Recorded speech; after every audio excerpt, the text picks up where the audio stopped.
बंधु मैंने आजिर एही कार्यक्रम को आपण मानक स्वागत। आजिर एही कार्यक्रमटी तुला राशि व्यक्ति विशेष मानक पई बहुत गुरुत्वपूर्ण अटे। आजिर एही वीडियो रे आमे माने जानिबा आसीबाकु जाउथिबा 2025 मसिहारे आपणक जीवन रे केउ सब बड़ घटना घटिबाकु जाउछि, जहा निश्चित भाबरे एही 2025 मसिहारे आपणक जीवन रे घटिके ही रहिबो। ग्रह मानकर गोचर अनुसारे निश्चित भाबरे आपणक जीवन रे एही 2025 मसिहारे घटिबाकु जाउछि। तो बंधु माने जदि आपणकर तुला राशि होइथाय तबे वीडियोटी को स्किप न करी थरे मात्र शेष पर्यंत निश्चय देखंतु एवं आपणकर जदि तुला राशि होइथाय तो वीडियोटी को लाइक करी चैनलटी को सब्सक्राइब करि दियंतु।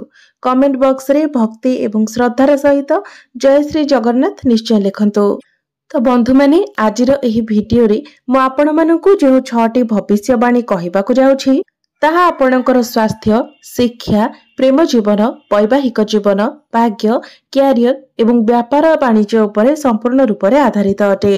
आपणकर पर्सनल लाइफ हेउ किंबा प्रोफेशनल लाइफ हेउ ताहा एही 2025 मसिहारे किपरि रहिबो से विषय रे आजिर एही वीडियो रे आमे माने विस्तार रूप से जानिबा। तेबे बंधु माने आसंतु आरंभ करिबा आजिर एही कार्यक्रम को, जहा कि जन्म राशि एवं चंद्र राशि उपरे आधारित अटे। तो राशि चक्र 12 कोटी राशि मध्यरु सप्तम राशि हेउची तुला राशि। तो वर्षर आरंभ रे आपणकर तृतीय भावरे विराजमान रहिबे सूर्य, पंचम भावरे विराजमान रहिबे शनि एवं शुक्र, षष्ठ भावरे राहु, अष्टम भावरे देवगुरु बृहस्पति एवं आपणकर द्वादश भावरे विराजमान रहिबे केतु। तो एबे आसंतु जानि नेबा सर्वप्रथम भविष्यवाणी कोन अटे। तो वर्षर आरंभ रे आपणकर राशिर अधिपति शुक्र आपणकर पंचम भावरे विराजमान रहुछंती एवं 24 जनवरी को शुक्र आपणकर षष्ठ भाव को चलन करिवे, तापरे पुनी सप्तम घर को एवं तापरे पुनी अष्टम घर को चलन करिवे। तो वर्षर प्रथम भागरे एवं एप्रिल मे मास पूर्वरु आपण निजर पाठ पढ़ा को नेकी जदि कोनोसी भी डिसिजन नेबा पई चाहुछंती, कोनोसी फॉर्म फिल अप करिवार अछि किबा आपण को कोनोसी एडमिशन नेबार अछि किबा आपणकर जदि कोनोसी एग्जाम अछि, तो आपण जदि जनवरी फेब्रुआरी मासरे ताहा करि नियंती तो आपणक पई समय अधिक भलो रहिबो। आपण पछरे से काम को न पकाई आपण जदि जनवरी फेब्रुआरी रे करि दियंती तो आपण को अधिक शुभ फल प्राप्ति हेबो। कारण वर्तमान शुक्र आपणकर जनवरी मासरे मित्र राशि रे अछंती, तापरे पुणी शुक्र उच्च स्थिति को चली आसीबे, तापरे पुणी सप्तम भाव को अर्थात आपणकर केंद्र भाव को चलन करिवे एवं सेठारे विपरीत राजयोग निर्माण करिवे, अर्थात पाठ पढ़ारे आपण कोनोसी भी विपरीत परिस्थिति रु बाहर को आसी पारिबे। तो जे पर्यंत शुक्र आपणकर पंचम भाव, षष्ठ भाव एवं सप्तम भाव रे गोचर करिवे से पर्यंत समय आपणक पई अनुकूल रहिबो। तो एही समय अवधि मध्य रे आपण पाठपढ़ा सह जड़ित जे कोनोसी भी गुरुत्वपूर्ण कार्य करि नियंतु। एबे आसंतु जानिबा द्वितीय भविष्यवाणी कोन अटे। तो बंधु माने एही वर्ष 2025 रे नाही आपणकर कुंडली रे शनि 7.5 अछि और नाही शनि 2.5 अछि। आपणक कुंडली संपूर्ण रूप रे शनि दशारु मुक्त अटे। तो बंधु माने वर्ष आरंभ रे शनि आपणकर पंचम भाव रे रहिबे एवं 30 मार्च को आपणकर षष्ठ भाव को चलन करिवे, तापरे 2.5 वर्ष पर्यंत शनि आपणकर षष्ठ भाव रे ही रहिबे। तो जदि आपण संतान संततिर कामना रखुचंती, आपण फैमिली प्लानिंग करबा पई चाहुचंती, तो मार्च पूर्वरु ही आपण से सब करंतु, कारण शनि आपणकर पंचम भाव रे विराजमान रहुचंती, तापरे शनि निजर राशि परिवर्तन करिवे। तो जे पर्यंत शनि आपणकर पंचम भाव रे रहुचंती से पर्यंत फैमिली प्लानिंग पई आपणक पई समय अनुकूल रहिबो। एबे आसंतु जानिबा तुला राशि व्यक्ति विशेष पई तृतीय भविष्यवाणी कोन अटे। तो शनि जेतेबेले संपूर्ण 30 वर्ष परे आपणकर षष्ठ भाव को चलन करिवे, एहाको आपणक पई एक शुभ संयोग बोली माना जाय पारे।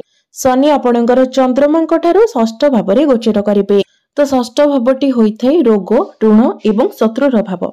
तो तुला राशि व्यक्ति विशेष माने जो माने रोग, ऋण, शत्रु किबा कोर्ट कचेरी मामला रे आपण फसिकी रहिछंती, तो निश्चित भाव रे एही 2025 मसिहारे मार्च मास परे शनि ही आपणको ए सबुरु बाहर को आनिबे। तेबे एहा सहित शनि जेतेबेले आपणकर षष्ठ भाव रे गोचर करिवे तो सेतेबेले आपणको आपणकर प्रेम जीवन उपरे विशेष ध्यान रखिबार अछि। आपण निजर प्रेम जीवन रे बिना कारण रे कोनोसी प्रकार रो जुक्ति तर्क किबा लड़ाई झगड़ा करंतु नाही। एहा सहित आपणको आपणको मांकर स्वास्थ्यर मध्य विशेष जत्न नेबार अछि। एबे आसंतु जानिबा तुला राशि व्यक्ति विशेष मानक पई चतुर्थ भविष्यवाणी कौन अटे। तो बंधु माने वर्ष 2025 आरंभ रे गुरु बृहस्पति आपणकर अष्टम भाव में विराजमान करिवे। तापरे 15 मे 2025 को गुरु आपणकर अष्टम भाव बाहरी आपणकर नवम भाव में गोचर करिवे। तो गुरु जेतेबेले आपणकर नवम भाव में गोचर करिवे तो गुरुंकर दृष्टि आपणकर प्रथम भाव, आपणकर पंचम भाव एवं आपणकर सप्तम भाव को दृष्टि देबे। तो आपण जदि ऑनलाइन कार्य करूछंती, डिजिटल वर्क करूछंती, एसबुरे आपण 15 मे 2025 परे बहुत बड़ पॉजिटिव चेंज देखिबा को पाइबे।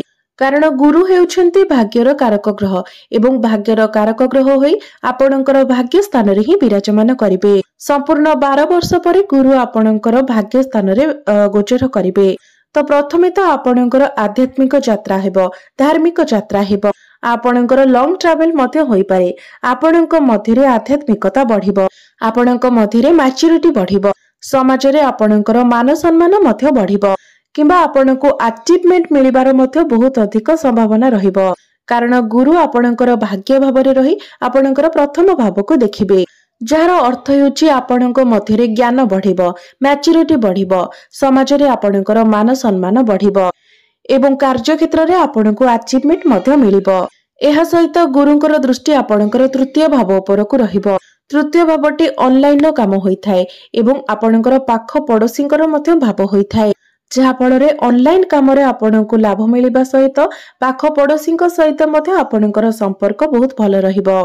एबे आसंतु जानिबा तुला राशि व्यक्ति विशेष मानक पई पंचम भविष्यवाणी कौन अटे। तो वर्ष आरंभ रे राहु आपणकर षष्ठ भाव में विराजमान रहिबे एवं 18 मे 2025 को राहु आपणकर पंचम भाव को चलन करिवे। तो राहु गोटे राशि रे 1.5 वर्ष पर्यंत रही थांती। तो संपूर्ण 18 वर्ष पर राहु आपणकर पंचम भाव को चलन करिवे, जहा फଳରେ पाठ पढ़ारे आपणकर माइंड डाइवर्ट हेबो। तेणु सेतिपाई मु पूर्वरु ही आपनको कहि सारिछि जे पाठ पढ़ारे आपण जहाँ भी किछि बड़ डिसिजन नेबा पई जाउछंती, किछि गुरुत्वपूर्ण कार्य करबा पई जाउछंती, तो आपण एप्रिल मे पूर्वरु करिनेबा ही आपनको पई भल रहिबो। तो मने रखिबे 18 मे परे जेतेबेले राहु आपणकर पंचम भाव रे रहिबे सेतेबेले आपण काहा कथारे पडंतु नाही। अन्य केही आपणको जदि किछि कहउछंती करबा पई तो भल भाबरे चिंता करंतु, ताहा आपणको पई भल कि खराब। आपणको केही जदि किछि कहि दे निजे चिंता न करी अन्य काहा कथारे पड़ी कार्य करिबा द्वारा आपण ही समस्यार सम्मुखीन हेबे। तरबरिया भाबरे आपण कोनोसी भी कार्य करंतु नाही, कोनोसी भी डिसिजन नियंतु नाही एवं निज भितरे आपण धैर्य रक्षा करंतु।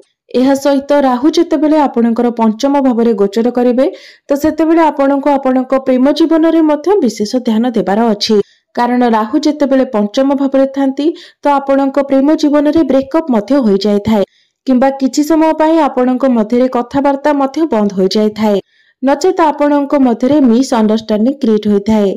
एहा सहित राहु जेतेबेले आपणकर पंचम भाव में रहिबे तो आपणकर स्टमक रिलेटेड किछि इश्यू देखा देई पारे, पेट संबंधित किछि रोग देखा देई पारे। एबे आसंतु जानिबा तुला राशि व्यक्ति विशेष मानक पई अंतिम भविष्यवाणी अर्थात षष्ठ भविष्यवाणी कौन अटे, जहाँकि आपण मानक पई बहुत ही महत्वपूर्ण अटे। तो बंधु माने आपणकर दशम भावर अधिपति हेउछंती चंद्रमा एवं आपणकर चतुर्थ भावर अधिपति हेउछंती शनि।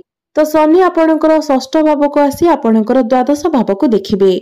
तो तुला राशि व्यक्ति विशेष माने जे माने विदेश यात्रा करबा पई जाउछंती, किंबा जे माने विदेश रे रहुछंती, किंबा विदेश रे जडित कोनोसी आपण कार्य करूछंती, तो बंधु माने शनि हेउछंती विदेशर कारक ग्रह एवं आपणकर द्वादश भाव उपरे शनिकर दृष्टि रहिबो।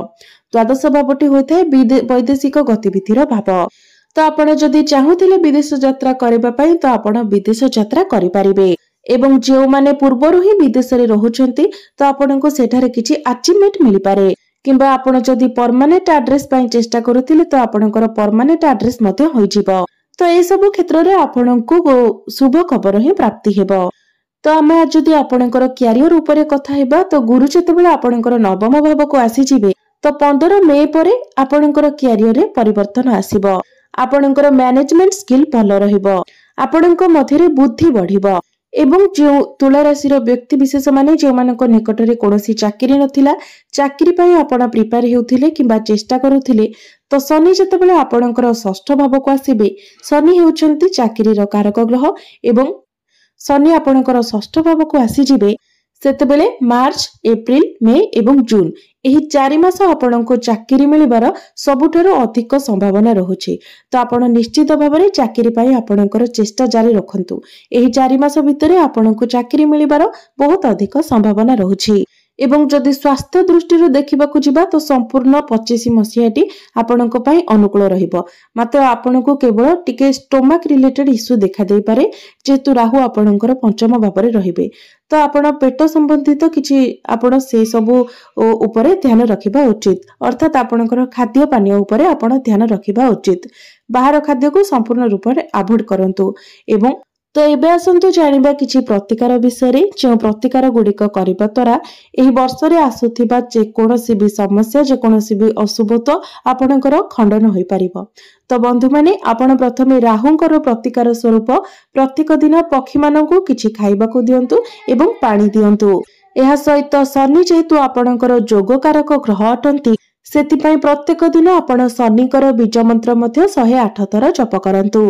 एवं प्रत्येक दिन आपण हनुमान चालीसार मध्य पाठ करंतु। एवं प्रत्येक दिन आपण उदित सूर्य को तंबा पात्र रे जलार्घ्य मध्य अर्पण करंतु। निश्चित भाव में आपणकर भाग्य रे उन्नति हेबो एवं आपणकर समस्त अशुभत्व मध्य खंडन होई जिवो। तो बंधु माने एही नूतन वर्षटी आपणक पई शुभमय हेउ मंगलमय हेउ एहा ही ईश्वरक निकटरे मोर प्रार्थना। धन्यवाद।